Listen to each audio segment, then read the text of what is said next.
السلام علیکم جی، کیا حال ہے؟ کیسے ہیں؟ ٹھیک ہے؟ امید کرتا ہوں آپ سب خیریت سے ہوں گے۔ اچھا، آج میں جس انسان کی بات آگے آپ تک فارورڈ کرنا چاہ رہا ہوں، جس میں ہمارے لیے ایک کافی سبق ہے، وہ پاکستان کے ایک بڑے اچھے اسکالر گزرے ہیں، جنہوں نے لوگوں کو ایک تھاٹ پروسیس کا ایک الگ کنسیپٹ دیا، سوچنے کی ایک الگ راستہ دکھایا، ایک الگ راہ دکھائی، جنہوں نے، اگر میں آپ کے لیے ایزی کروں، پاکستانیوں کو یا جہاں جہاں ان کے فین ہیں، ان کو بابا کو کنسیپٹ دیا کہ بابا کے پاس جایا کرے۔ جی، میں دی گریٹ اسکالر اشفاق کے مسائل کی بات کر رہا ہوں۔ میں ان کو اپنا ایک گرو سمجھتا ہوں، کیونکہ اگر میں اس فیلڈ میں آیا ہوں یا یہاں پہ سامنے بیٹھ کے بات کر رہا ہوں، تو اس میں سب سے پہلے جو بڑا آتا ہے وہ اشفاق صاحب کا ہے، اور اس کے بعد اگر کوئی میں سمجھتا ہوں جس نے مجھے بہت انسپائر کیا، وہ بھی میرے لیڈر، میرے جن کو میں آئیڈیلائز کرتا ہوں، میرے جو گرو سمجھتا ہوں ان کو، وہ انڈین موٹیویشنل اسپیکر ہے سندیپ مہیشوری، جن کو میں نے بہت سنا ہے، اور اشفاق صاحب کو میں نے بہت پڑھا ہے۔ یہ دو بندے ہیں جنہوں نے میرے تھاٹ پروسیس ہے جو سوچنے کا عمل ہے وہ چینج کیا۔ میں اشفاق صاحب کی بات کر رہا تھا، وہ اپنے ایک زاویے میں بتاتے ہیں کہ میں روم میں تھا۔ روم ایک دارالحکومت ہے اٹلی کا۔ اشفاق صاحب کہتے ہیں میں روم میں تھا، کیونکہ اشفاق صاحب اسٹڈی کمپلیٹ کرنے کے بعد روم میں تعلیم بھی اس لیے کرتے رہے ہیں، آئی تھنک سو، اس کے بعد یہ وہاں گورنمنٹ یونیورسٹی میں پڑھاتے تھے ایز اے پروفیسر۔ تو ایسے زاویے کی نشست میں بات کرتے ہوئے اشفاق میں سب بتاتے ہیں کہ میں جب روم میں تھا، تو روم میں ایک گرمی میں ایک خاص وقت تب منعقد ہوتا تھا، خاص وقت مقرر ہوتا تھا پورے دن میں، جو دوپہر کا وقت ہوتا تھا۔ اس ٹائم روم کے سارے لوگ، اٹلی میں لوگ کہتے تھے کیلولا، جس کو کہتے ہیں دوپہر کے وقت تھوڑا سا سونا، کہتے وہ ٹائم تھا، دوپہر کا ٹائم تھا، اور میں اپنی گاڑی میں اپنی موٹر پہ کہیں سے آ رہا تھا، اور اس ٹائم کیلولے کے ٹائم جیسے ہمارے یہاں پہ ڈپارٹمنٹس ہیں، واسا، جی ڈی اے اور پی ایچ اے وغیرہ، جو کہ شہر کو بہتر بنانے کی کوشش کرتے ہیں، صاف ستھرا رکھنے کی کوشش کرتے ہیں، ویسے ہی کہتے ہیں وہاں پہ ڈپارٹمنٹ تھا جو کہ اس ٹائم سڑکوں پہ پانی کا چھڑکاو کرتا تھا، تاکہ شام تک جو سڑکیں ہیں وہ ٹھنڈی ہو جائیں۔ تو کہتے ہیں میں وہاں سے گزر رہا تھا، تو میرے سامنے ایک گول دائرہ آ گیا۔ جو ڈرائیور ہیں یا گاڑی چلاتے ہیں، جو ٹریفک کے اصولوں کو سمجھتے ہیں، ان کو اس چیز کا بخوبی اندازہ ہو گیا ہوگا کہ جب گول سرکل سامنے آ جائے، بندہ ڈرائیو کر رہا ہو، تو وہ گول سرکل جو آپ ڈائریکٹ اوپر سے کراس نہیں کر سکتے، اس کو آپ نے اس کو راؤنڈ لے کے اس کے اوپر سے گھوم کے آگے پھر اپنے لائن میں جانا ہوتا ہے، یا آپ ادھر سے آ رہے ہیں ادھر جانا ہے، لیکن اس کو اوپر سے نہیں جانا، اس کے سائڈ سے راؤنڈ لے کے اب جانا ہے آپ نے۔ کہتے ہیں میں نے دیکھا کہ دوپہر کا وقت ہے، کیلولے کا ٹائم ہے، تو کوئی خاص نہیں ہوئی ہے، تو کہتے ہیں میں نے اس کے اوپر سے میں نے گاڑی گزار دی، اس کے اوپر سے گزر گیا۔ کہتے میں نے دیکھا تو سائڈ پہ ایک ٹریفک پولیس والا کھڑا ہوا تھا، جب میں گزر گیا تو میں نے کہا ٹھیک ہے جی، گزر گیا، بندوں کی غلطی کر کے نکل جائے، ہاں، اور اوپر سے کہتے ہیں نا چوری اور پھر سینہ زوری، کہتے ہیں میں نے ان کو کچھ ایسا ہی کیا۔ جب میں گزر گیا تو میں نے دیکھا جب ایک ٹریفک پولیس والا پیچھے کھڑا مجھے دیکھ رہا ہے، کہتے ہیں میں نے اس کی طرف دیکھے تنزیہ طور پہ میں ایک مسکراہٹ پاس کی کہ ہاں میں تو گزرا ہوں۔ کہتے یہی ہونا کرنا تھا میرا، اور ساتھ ہی اس نے وسل بجا دی، سیٹی بجا دی، اور کہتے ہیں سیٹی کا بجنا وہاں پہ ایک بڑی الارم سچویشن تھی، قیامت برپا ہونے والی سچویشن تھی۔ کہتے ہیں میرے پاس آیا، انہوں نے مجھ سے بتایا کہ آپ نے یہ غلط کیا، رول فالو نہیں کیا، رول بریک کیا۔ تو کہتے ہیں جیسے ہم ایکسکیوز ڈھونڈتے ہیں، میں نے کہا کہ میں جلدی میں تھا فلاں، تو کہتے ہیں اگر آپ جلدی میں تھے تو پھر پیچھے دیکھیے مسکرانے کی کیا ضرورت تھی۔ کہتے بس انہوں نے اتنا کہا کہ آپ کو چلان ہو رہا ہے، اور چلان کی رسید میں دے دی کہ یہ جا کے اپنے ڈاک خانے میں سبمٹ کروا دینی ہے۔ کہتے اتفاق سے میں جب گھر آیا تو میں نے آگے اپنی میٹ کو، اپنے ارد گرد لوگوں کو بتایا کہ میں چلان ہو گیا، اور اس دور میں کہتے ہیں وہ ایسا وہاں پہ سمجھ آتا کہ چلان ہو گیا تو بندہ شریف نہیں ہے۔ کہتے ہیں میری میٹ اور میرے جو ارد گرد رہتے تھے لوگ مجھے کہنے لگے ویسے تو شریف لگتی ہو، اور چلان کروا کے آ گئی ہو، اچھا موتے نا، مگر چلان کروا کے آ بھی گئی ہو تو اب کسی کو بتانا نہ۔ تو میں بڑا پریشان ہوا، اتنی بری چیز ہے چلان۔ کہتے ہیں خیر میں نے کہا ٹھیک ہے سبمٹ کروا دیں گے، جمع کروا دیں گے۔ کہتے میں بھول گیا اتفاق سے۔ کہتے مجھے پھر یہ خط آیا، اس محکمے کی طرف سے کہ آپ کا فلاں جگہ فلاں ٹائم فلاں بندے نے چلان کیا تھا، آپ نے ابھی تک جمع نہیں کروایا، آپ جمع کروائیں، اس کی جرمانے کی رقم نہیں تو آپ کے خلاف سخت ایکشن لیا جائے گا۔ کہتے میں پھر بھول گیا۔ کہتے ایسے 3-4 مرتبہ ایسے ہی میرے ساتھ ختم ہو جاتی رہی، اور میں اپنی مصروفیت کی وجہ سے بھولتا گیا اور جمع نہیں کروا سکا۔ کہتے ایٹ لاسٹ پھر مجھے کورٹ کی طرف سے خط آتا ہے، ایک سمن آتا ہے کہ آپ کو اتنی مرتبہ تنبیہ کی گئی ہے، آپ کا وہاں چلان ہوا تھا کہ آپ سبمٹ کروایا، آپ نے ابھی تک سبمٹ نہیں کروایا، آپ کو فلاں طریق پہ کورٹ بلایا جاتا ہے، آپ وہاں پہ ہیں، نہیں تو آپ کے خلاف اس سے بھی زیادہ سخت ایکشن لیا جائے گا۔ تو میں ڈر گیا کہ یہ تو بڑا مسئلہ بن گیا۔ اپنے دوست سے مشورہ کیا کہ اب کوئی وکیل کر لیں۔ کہتے ہیں خیر وکیل کے پاس گئے، وکیل نے کہا کہ یہاں میرے جناب کسی بھی فائدے کا باعث نہیں بنے گا، سمپل سی بات یہ ہے، آپ کورٹ جو سزا دے گی اس کو آپ نے ایگری کرنا پڑے گا اور وہ سزا آپ کو بھگتنی پڑے گی۔ اب صرف سمپل سا یہی حل ہے، آپ وہاں جا کے ان کو یہ کہیں میں مصروف تھا، میں ایک فارنر ہوں اور میں یہاں کے قانون کو زیادہ نہیں جانتا، اور اسی طرح کی بچت ہو سکتی ہے۔ کہتے ٹھیک، میں ڈرتا ڈرتا کورٹ میں چلا گیا۔ کورٹ میں جو مجھے کٹہرے میں کھڑا کیا گیا تو جج صاحب نے کہا کہ آپ نے کورٹ کا، پولیس ڈپارٹمنٹ کا، ٹریفک والوں کا، یعنی کہ ان ڈپارٹمنٹس کا سب کا وقت ضائع کیا اور آپ نے قانون کو مذاق سمجھا، اب اس کی آپ کو کورٹ سخت سے سخت سزا دے گا۔ کہتے سن کے میں کافی ڈرا کہ پتہ نہیں اب میرے ساتھ کیا معاملہ پیش آئے گا۔ کہتے پھر انہوں نے مجھ سے پوچھا کہ آپ بتائیں آپ نے کیوں سبمٹ کرائی ابھی تک جرمانے کی رقم؟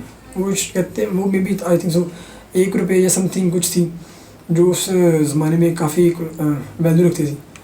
کہتے جیسے ہم پاکستانی ایکسکیوز کرتے ہیں، میں بھی ایکسکیوز کرنے لگا جی میں فارنر ہوں اور مجھے یہاں کے قانون کا کوئی زیادہ سمجھ نہیں ہے، اس وجہ سے۔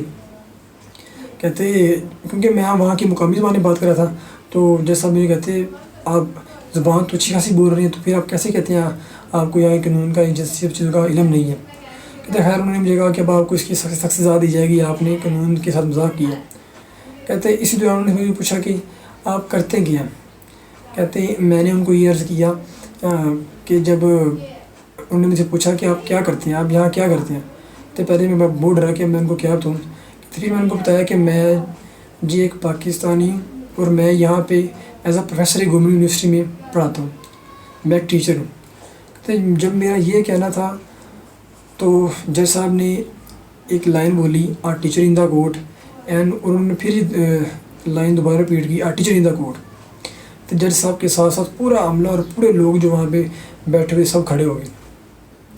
تو میں بڑا شوق ہوا کہ یہ کیا ماجرا ہے۔ تو کہتے جب وہ کھڑے ہو گئے تو فوراً میرے لیے کرسی منگائی گئی اور مجھے کہا کہ جی بیٹھ جی، ہم بہت خواہ ہیں کہ آپ ہمارے ٹیچر ہیں، آپ استاد ہیں، آپ کو یہاں آنے کی تکلیف دی گئی، آپ برائے مہربانی بیٹھ جائیں، ہم بیٹھ کے بات کر لیتے ہیں۔ کہتے اس کے بعد انہوں نے میرے لیے ایک لمبی اسپیچ دی تعریف کے طور پہ کہ آپ یہ وہ ہستی ہیں استاذہ جن کی وجہ سے ہم لوگ یہاں پہ کھڑے ہیں، مختلف شعبہ زندگی میں کارخانے نمایاں سر انجام دے رہی ہیں، یہ صرف استاذہ کی بدولت ہی ممکن ہے ہم یہاں آج اس جگہ پہ جو ڈیوٹی سر انجام دے رہے ہیں۔ ہم بہت شرمسار ہیں، بہت شرمندہ ہے کہ آپ کو یہاں کورٹ میں اس طرح ہم نے بلایا، آپ کو یہاں آنا پڑا، بٹ لیکن ہم قانون کے ہاتھوں مجبور ہیں، آپ نے جو رول پلے کیا ہے اس کی آپ کو سزا دینی پڑے گی، ہم کچھ نہیں کر سکتے۔ کہتے یہ سب چیزیں دیکھ کے میں تو شرمسار ہو رہا تھا کہ یہ مجھ سے کے ساتھ کیا ہو رہا ہے، تو میں تو کہہ رہا تھا بس یہ سارا معاملہ جلدی سے ختم ہو۔ کہتے میں نے کہا ٹھیک ہے، آپ یہ نہ دیکھیں گے میں پروفیسر ہوں یا نہیں، میں ٹیچر ہوں، آپ مجھے فوراً جو سزا بنتی ہے مجھے سزا دیں۔ کہتے انہوں نے کہا کہ جی اب آپ کو ڈبل جرمانہ ادا کرنا پڑے گا۔ کہتے یہ ہونے کے بعد کو ڈسمس ہو گیا۔ کہتا جب پھر میں اپنے باہر آنے لگا اپنی گاڑی کے پاس، تو کہتے ایسا عزت و احترام کی خاطر سارے وہاں پہ جو کلرک تھے، جج تھے یا اور جتنا عملہ تھا کورٹ کا، سارے میرے پیچھے پیچھے چلنے لگے اور مجھے انہوں نے گاڑی تک ڈراپ کیا، صرف عزت کے مجھے عزت دے رہے تھے وہ۔ کہتے میں نے جب وہ سارا کنسیپٹ دیکھا تو میں گھر آیا تو میں نے بہت سوچا کہ یہ لوگ کیا کر رہے تھے اور مجھے کیوں عزت دے رہے تھے۔ پھر میں نے دیکھا کہ یہ لوگ جو ہیں بیسک مجھے نہیں عزت دے رہے تھے، یہ لوگ ٹیچر کو عزت دے رہے تھے۔ اگر آج یہ لوگ اتنے ڈیولپ ہیں، اتنے ترقی یافتہ ہیں، تو یہ صرف اسی وجہ سے ہے کہ وہ اپنے ٹیچرز کو بہت عزت دیتے ہیں، وہ سمجھتے ہیں کہ کس کی کیا جگہ ہے، کیا جگہ نہیں ہے۔ وہ کہتے ہیں کہ جو سیلری ہے، جو تنخواہ ہے، وہ تو وہی ہے، جیسے پاکستان میں ہے استاذہ کی، لیکن جو عزت و احترام ہے وہ بلا جس مرضی گورنمنٹ سیکٹر کا وہاں پہ اعلیٰ سے اعلیٰ افسر آ جائے، لیکن جو عزت تکریم استاذہ کی جاتی ہے، ٹیچر کی جاتی ہے، وہ اور کسی بندے کی نہیں ہے وہاں پہ۔ میں بیسکلی آپ کو یہی بات کرنا چاہ رہا تھا کہ اگر ہم اس چھوٹے سے کہانی سے چھوٹے سی بات سے سبق لے سکیں کہ دیکھیں وہاں جج تھے، اتنے اعلیٰ افسران بیٹھے تھے، انہوں نے یہ سن کے کہ ٹیچر کورٹ میں آ گیا، وہ اپنے نشستوں سے کھڑے ہو گئے اور ٹیچر کی اتنی رسپیکٹ کی، اور ہم لوگ آج کام پہ اسٹارٹ کر رہے ہیں۔ کسی بھی معاشرے میں تبدیلی پیدا کرنے کے لیے آپ کو دو چیزیں ضرورت ہوتی ہیں، ایک تعلیم اور ایک تربیت۔ تعلیم آپ کو دیتے ہیں استاد، تربیت دیتے ہیں آپ کے والدین۔ تو اس لیے ہمیشہ ہم کو اپنے بچوں کو یہ سکھانا چاہیے کہ ہمیشہ اپنے استاذہ کی رسپیکٹ کریں، ہر لیول پہ سیمینار ہو چاہیے استاذہ کی عزت و تکریم کے حوالے سے، عزت و تکریم کو اجاگر کرنے کے لیے ہمیں ہر جگہ پہ سیمینار کرنا چاہیے، بتانا چاہیے کہ ان کی ہماری لائف میں کیا امپورٹنس ہے۔ یہ استاذ جو اپنے بچوں کو، اپنے اسٹوڈنٹس کو بڑھتا ہوا دیکھتے ہیں، خود وہ اسی رینک پہ ہوتے ہیں، اسی سیلری پہ ہوتے ہیں، اور ان کے بچے ایک الگ رینک پہ ایک اچھی پوسٹ پہ لیتے ہیں، اور پھر بھی وہ خوش ہو رہتے ہیں کہ ہاں جی میرا یہ اسٹوڈنٹ ہے مجھ سے پڑھ کے گیا۔ اس لیے ہمیشہ ہر لیول پہ اپنے اسٹوڈنٹس کی، وہ اپنے پروفیسرز کی، اپنے ٹیچرز کی عزت و تکریم کریں۔ ایک اچھا اسٹوڈنٹ تبھی بنتا ہے جب اس کو ایک اچھا ٹیچر ملے۔ ہمارے سامنے علامہ اقبال رحمۃ اللہ کی مثال موجود ہے، جب ان کو ایک لقب دی جانے لگا، انہوں نے کہا مجھے لقب دینے سے پہلے میرے استاد کو بھی لقب دیں۔ تو اس لیے ہمیشہ اپنے استاد کی رسپیکٹ کریں۔ ہم دیکھ سکتے ہیں ہمارے معاشرے میں استاذہ کی کوئی رسپیکٹ نہیں رہے گی۔ ہمیں روزانہ سننے میں آتا ہے، نیوز میں آتا ہے فلاں یونیورسٹی کے طلباء نے ٹیچر کو اغوا کر لیا، پروفیسر کو مارا، پروفیسر کو گولی مار دی، پروفیسر پہ تشدد کیا۔ تو یہ سب چیزیں جب تک ہمارے معاشرے میں ہوگی تو ہم لوگ کیسے ترقی کریں گے؟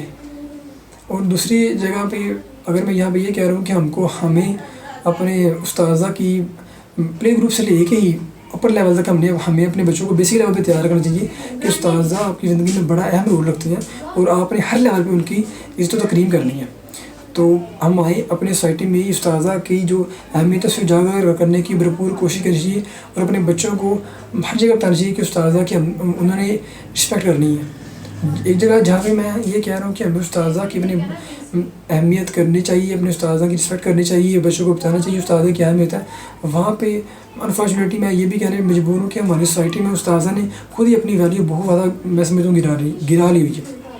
فرسٹ آف آل ہمارے معاشرے میں استاذہ کی سیلریز جو ہے وہ بہت کم ہے، جن کی وجہ سے ان کی جو فائنینشیلی صورتحال ہوتی ہے وہ بہت کمزور ہوتی ہے، اور انہیں فائنینشیلی صورتحال کو اسٹرانگ کرنے کے لیے وہ پھر ہوم ٹیوشن دیتے ہیں، جو میرے نزدیک ایک اچھا اقدام نہیں ہے۔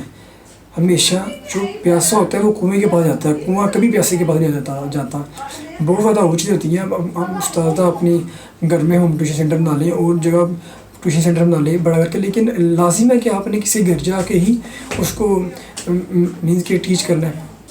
لیکن اگر پھر بھی آپ سمجھتے ہیں، مجھ سے بہتر سمجھتے ہیں بہت زیادہ لوگ، اگر پھر بھی آپ سمجھتے ہیں کہ ہوم ٹیوشن کر کے ہی آپ فائنینشیل کرائسس کو کور اپ کرتے ہیں، تو پھر بھی اگر آپ ہوم ٹیوشن بھی پڑھانے جا رہے ہیں، پھر بھی اپنی ایک ویلیو وہاں پہ بھی لازمی رکھیں، اور اپنی رسپیکٹ لیول لازمی رکھیں۔ اگر آپ کا کہاں وہیں ایک جگہ پہ رسپیکٹ لیول نہیں ہے، آپ جا کے بیٹھ گئے اور بچے پھر آپ کے پاس آ رہی ہیں، تو یہ بھی پھر استاذہ بھی ہمارے معاشرے میں سمجھتا ہوں انہوں نے استاذہ نے اسٹوڈنٹ اور استاذہ میں پروفیسر میں گیپ نہیں ہے، کوئی بھی رشتوں میں سمجھتا ہوں وہاں پہ رسپیکٹ لیول کا گیپ لازمی چاہیے۔ استاذہ اکثر دیکھنے میں آتا ہے استاذ اور جو اسٹوڈنٹ ہوتے ہیں وہ بہت ہنسی مذاق کرتے ہیں، ہر طرح کا ہنسی مذاق کرتے ہیں، اور جہاں پہ رسپیکٹ لیول کا گیپ نہ ہو تو وہاں پہ پھر کسی بھی چیز کی آپ بہتری کی توقع نہیں کر سکتے۔ ہمیشہ پروفیسر کو، استاذ کو، ٹیچر کو اسٹوڈنٹ کے درمیان ایک رسپیکٹ گیپ رہنا چاہیے، کہ اگر آپ ان کے ساتھ مذاق بھی کرتے ہیں پھر ان کو پتہ بھی ہو کہ ہماری لمیٹیشنز کیا ہیں۔ اس لیے میں استاذوں کو بھی یہاں بھی یہ کہوں گا کہ اپنی ویلیو ہمیشہ ہر جگہ پہ برقرار رکھیں۔ آپ ہمارے لیے ایک اثاثہ ہیں، اور آپ ایک انبیاء کا شیوا ہے، انبیاء کا جو مقام تھا وہ آپ سر انجام دے رہی ہیں، اور اپنے آپ کو استاذہ ہی بنائیں۔ آپ کے پاس ایک بہت بڑا فن ہے جن کی وجہ سے آپ قوم کی تربیت کر سکتے ہیں، قوم کی تقدیر بدل سکتے ہیں۔ اس لیے کبھی بھی اپنی ویلیو یا اپنے جو آپ کا ایک نام ہے، آپ کا یہ پیشہ ہے، اس کو ڈیگریڈ نہ ہونے دیں، کیونکہ یہ آپ کا نہیں، یہ میرا پیشہ ہے۔ تو امید ہے جو بات میں آپ تک پہنچانے کی کوشش کر رہا تھا وہ پہنچ چکی ہوگی۔ تو ویڈیو اچھی لگے تو لائک کمنٹ پر شیئر کیجیے گا. آپ اپنے پیاروں کا بہت دھیان رکھیے گا. اللہ پاک آپ کے لیے آسانیاں پیدا فرمائے. اللہ حافظ.